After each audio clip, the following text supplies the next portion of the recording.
What's up, guys? Chun here, and today I've got the finale for the Stall Team series, the absolute last battle before I retire it. This is against hp1, who I found on the TPX Zat chat. I'm gonna let you guys know that this is the longest battle that I've had to date for this Stall Team, so it is going to be a three-part series for this final battle. This is also going to be the 100 subscriber special as well. So you guys will be in for a real treat. Let's go ahead and get started.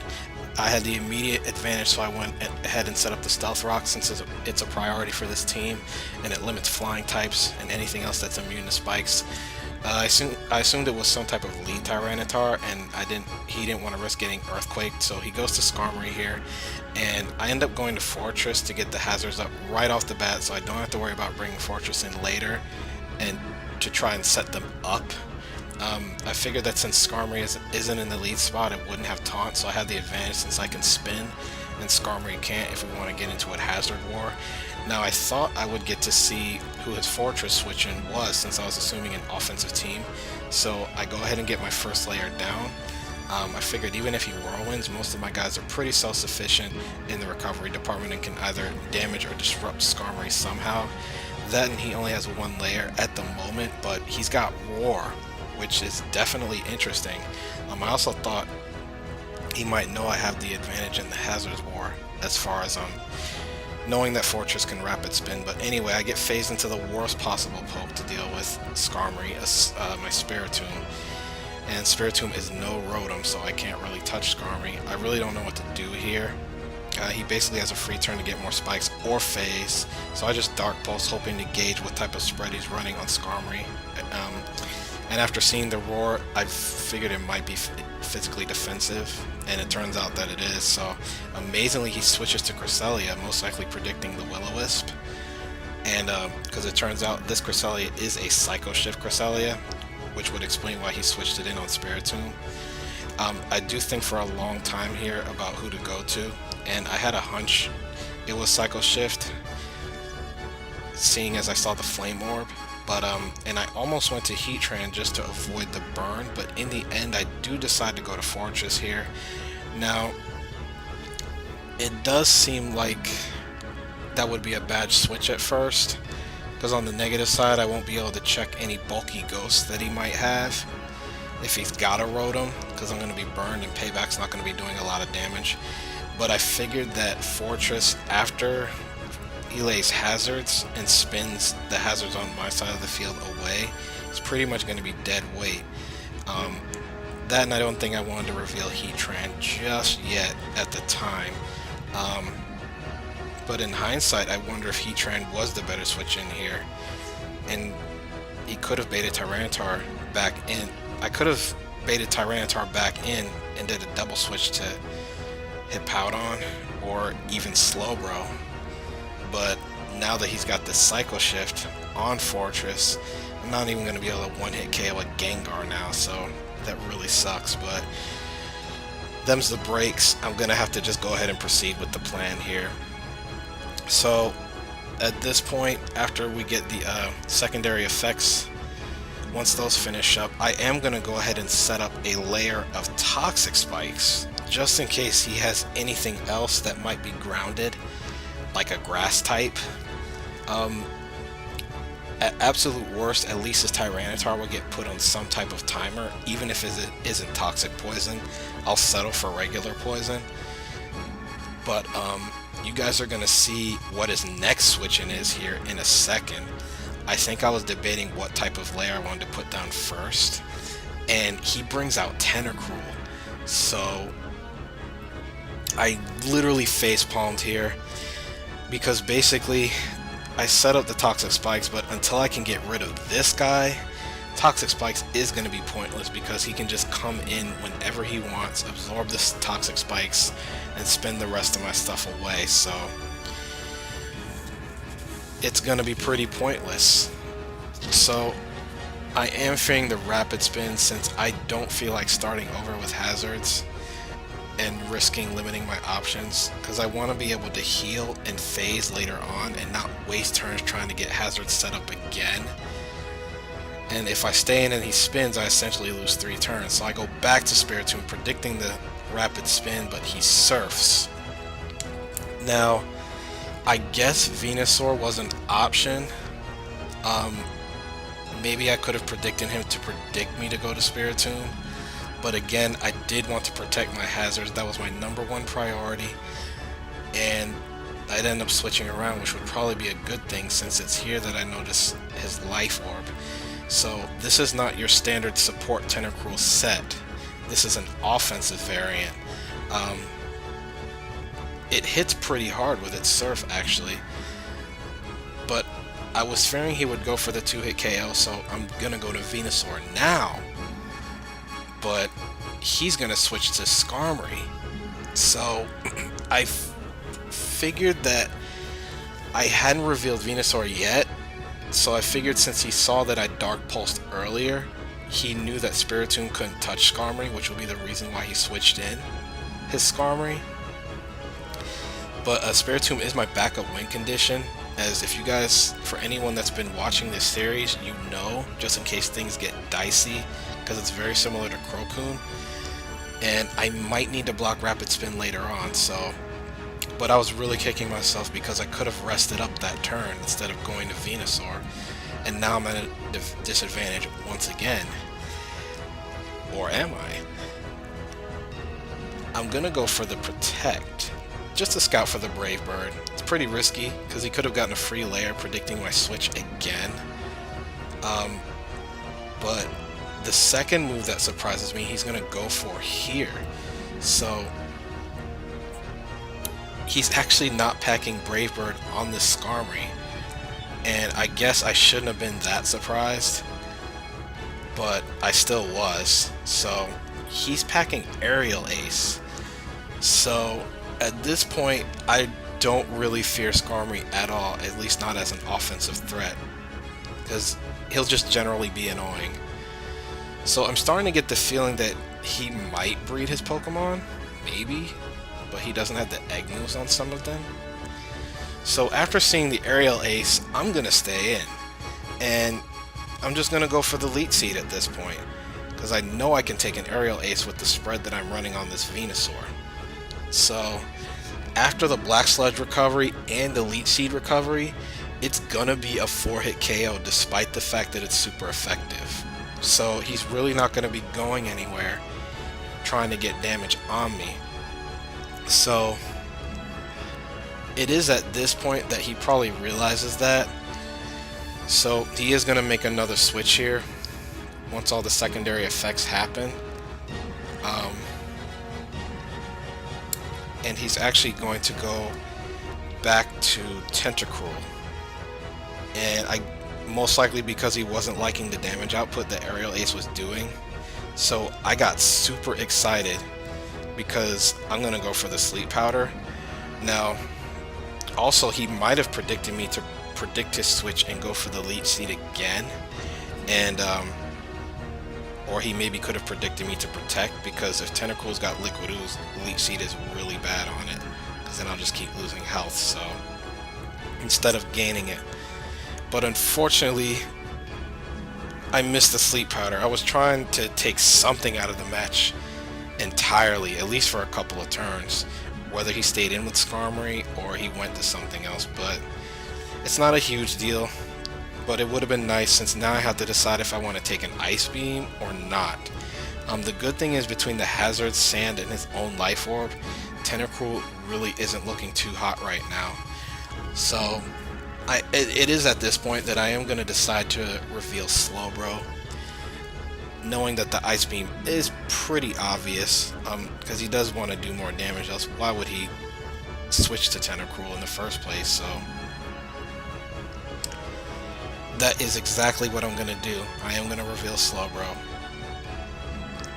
to take the Ice Beam and to just burn some more recoil. Hope to burn up his Life Orb and just get some more passive damage, because that's just what this team does. It's really, looking back, it is more semi-stall. It's not really full out stall, but I like it nonetheless. So I have to hope he doesn't have Hidden Power Electric, but after seeing his moves earlier on Skarmory, I doubt he's got it. And I also have to hope he doesn't have Giga Drain either. But I did take a quick glance at the standard offensive Tentacruel set, and I figured he would not have Giga Drain since I saw Surf and Ice Beam already, and I figured Rapid Spin and Toxic Spikes were the other two moves, so I am going to stay in with Slowbro and just go for a slack off at this point. Tentacruel is low enough to where Sand and Life Orb Recoil will finish it off, and but I want to keep Slowbro healthy just in case it needs to come in later, even if it comes in on Tyranitar, which I'll do if I have to, even though Tyranitar's got the Dark Stab, but this is my physical wall, so he can take one move from a T-Tar. But anyway, I do go for the slack off at this point, and I think I was debating whether or not to do that or just go for the Surf instead. Now, I really wish I went for Surf instead, because to my surprise, he's actually going to switch out here, and that really floored me. So, and it's kind of going to suck, but I think about what I want to do for a while, and I guess I just thought he would keep Tentacruel in, just death fodder it out to try to get a free switch in. But this switch that he is going to do is a very risky move on his part, because I could have gone for the Surf, and Tentacruel would not have been KO'd from the Sand unless it attacked. But with the hazards, him coming back in, he would have been gone, because Tentacruel can't come back in since I've got rocks up. Even if he absorbed the Toxic Spikes, I could just, it's at that point that I'll be able to just set them up again if I wanted to, if I saw another one of his guys that I really need to get put on a timer. So he goes to Jolteon to force me out, and it really sucks, because had I gone for Surf, I would have gotten some decent damage on it, or just KO his Squid if he decided to leave it in as death fodder to get a free switch. So Jolteon, I deal with Jolteon the same way I deal with Zapdos when it comes to this team, because I mean, to me, Jolteon is a much faster, but at the same time it is a weaker Zapdos, because it's definitely got more speed, but it can't heal itself, and it's not as powerful. So I'm gonna switch out here, and Hippowdon would be obvious to go to on the Thunderbolt, but I didn't want him trying to go for like a Shadow Ball or Hidden Power Grass or Ice, so I am going to go to Heatran on the Thunderbolt, because this Heatran is Rest Talk, so it's very specially defensive. But it turns out this Jolteon is a Yawn set, which is not a huge deal since, as I said, I am Rest Talk. And looking back on it, scouting for the Hidden Power Grass or Ice was pretty unnecessary, just given the moves he's carrying on his other guys. I don't think he would have any type of hidden power at all. So if you guys have seen in my previous vids, Heatran can take Zapdos on pretty much all day, although it'd definitely be a stall war between Roost and Pressure and whatnot. But in terms of damage, he can take Zapdos on all day and all night, so Jolteon is definitely not going to be a problem. Now here, I just decided to keep Heatran in as sleep fodder, so he can't sleep anything else. I don't want to get into a cycle of switching around while he yawns everything, and then all of my guys get hit by spikes. But he protects instead, and I figured he might, because this is my first time facing a yawn set on Wi-Fi, but I do know that they carry protect. So usually I roar at this point to see what this switch in is going to be, but I went for Lava Plume instead, figuring his only resistances are Tentacruel and Tyranitar, and Tyranitar may not want to risk getting burned, and Tentacruel's pretty much gone anyway. He is gone. So even though that really isn't a good move at all, though, for him anyway, if he did switch, I was hoping for damage, but anyway, oh well, I knew he was going to protect. I just went for it anyway. So here I'm gonna decide to stay in just to make him think I'm defenseless. Now, but I am gonna reveal at this point that I am a rest talker, because I'm gonna go for the sleep talk just to show him that, you know, hey, your yawn is almost pointless. I mean, it's not really pointless, because if nothing else, it does put you on random turns, because I don't know when I'm gonna wake up. I really don't. As opposed to rest, where I know that after 2 turns I'm gonna wake up. It could be 2 turns, or it could be 3, 4, 5 turns that I sleep. So I may lose a turn unless I get really lucky and just predict correctly. So, but that's exactly what I'm gonna do here. I'm just gonna go for the sleep talk and hope I get either lava plume or roar. And I don't know what I was doing there. I was thinking for a while. I think I was thinking about switching out, actually, but I want to go ahead and just burn off the sleep. Unfortunately, I get rest though, so I guess a 66% chance for lava plume or roar is no better than a 70% accuracy move. So in hindsight, Hippowdon would have been the way to go there, because even if Jolteon had Hidden Power Grass or Ice, it's not a 2-hit KO, even with Life Orb. And I looked at the yawn set again here at this point, and I did see that some of them do carry Substitute. So that was another reason I stayed in initially, hoping to probably just roar it out and just show him that Sub was a waste, or just Lava Plume and break it. So, but Hippo could have roared it just like Heatran could have though. So it was a bad move on my part, but it wasn't game changing. So now he's going to go back to Cresselia, and the only reason he would do this was to maybe keep me asleep for random turns and burn up my sleep talk PP. Now, looking at the members of his team, I realize his team is pretty defensive too, so it's gonna take a while to stall him out. And I thought his last guy might be a sweeper of some sorts that could threaten me, and unfortunately I get a second turn wake up there, and I waste a turn with sleep talk. So one of the times I didn't like a second turn wake up, and then when you hope it happens, it doesn't. So, but it's not a game changing move. Now I looked to see if Cresselia outspeeds Heatran, because I really wasn't sure, and it turns out she does. So I know he's gonna go for the rest at this point, and I am going to take the opportunity to switch to Venusaur on the rest. The initial plan here is to Leech Seed, since I'm not going to be able to throw Toxic on it unless I predict it switching into Slowbro while it's awake. Because he's Rest Talk too with Psycho Shift, so he's just going to keep the status thing going. It's going to be really hard to get Toxic on him. And even if I could, he could just rest it off.